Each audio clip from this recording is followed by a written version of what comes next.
Hello అండి, అందరికీ welcome to కుచ్చు స్పెషల్ డిషెస్. గోధుమ పిండితో ఎప్పుడు చపాతీలు తిని బోయకొడితే ఒకసారి తప్పకుండా ఇలాగా చేయండి.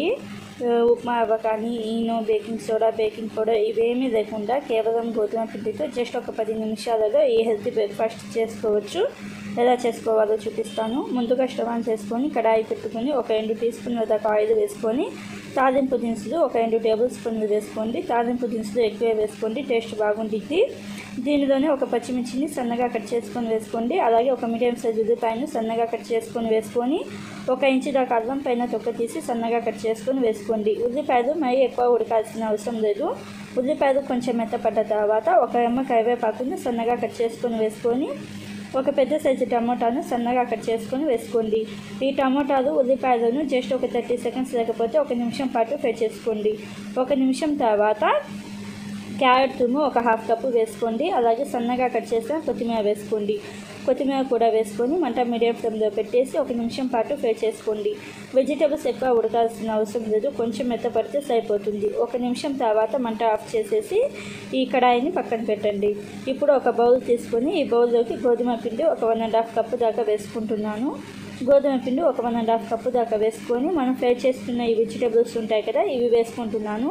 మీకు కావాలంటే పచ్చి బఠానీ, క్యాబేజ్ తురుము ఇలాగ మీకు దగ్గర ఏముంటే అవన్నీ వేసుకోవచ్చు. దీనిలోని సాల్ట్ ఒక 1/2 టీ స్పూన్ దాకా వేసుకొని ఒకసారి బాగా కలపండి. ఇలాగా ఒకసారి బాగా కలుపుకున్న తర్వాత అప్పుడు నీళ్ళు ఒక 2.5 కప్పు నుంచి 3 కప్స్ దాకా వేసుకోండి. ఇక్కడ నాకైతే ఆల్మోస్ట్ ఒక 3 కప్పులు దాకా నీళ్ళు పట్టాయి. ఇలాగ నీళ్ళు వేసుకొని ఉండలు లేకుండా బాగా కలుపుకోవాలి. ఇలాగా కలుపుకునేటప్పుడే పసుపు కూడా ఒక 1/2 టీ స్పూన్ దాకా వేసుకొని ఒకసారి బాగా కలపండి.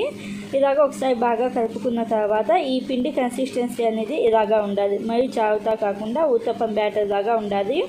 పిండి అయితే రెడీ అయిపోయింది కదా. ఇప్పుడు స్టవ్ ఆన్ చేసుకొని కడాయి పెట్టుకొని ఒక 1/2 టీ స్పూన్ దాకా ఆయిల్ వేసుకొని ఒక గరిటెడు పిండి వేసుకొని కొంచెం లైట్గా స్ప్రెడ్ చేయండి. మరి దోశలాగా కాకుండా కొంచెం లైట్గా స్ప్రెడ్ చేసుకొని ఒక 1/2 టీ స్పూన్ ఆయిల్ చుట్టూరా వేసేయండి. చుట్టూరా వేసేసి మీడియం ఫ్లేమ్లో 1 నిమిషం పాటు కాలనివ్వండి.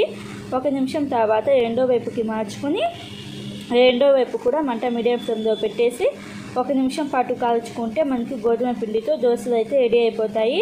అన్నీ కూడా సేమ్ ప్రాసెస్లో కుక్ చేసుకోవాలి. అంటే మంట మీడియం ఫ్లేమ్లో పెట్టేసి నిదానంగా కాల్చుకోవాలి. టేస్ట్ అయితే చాలా బాగుంటుంది. ఇంట్లో అందరికీ నచ్చుతుంది. తప్పకుండా ట్రై చేయండి.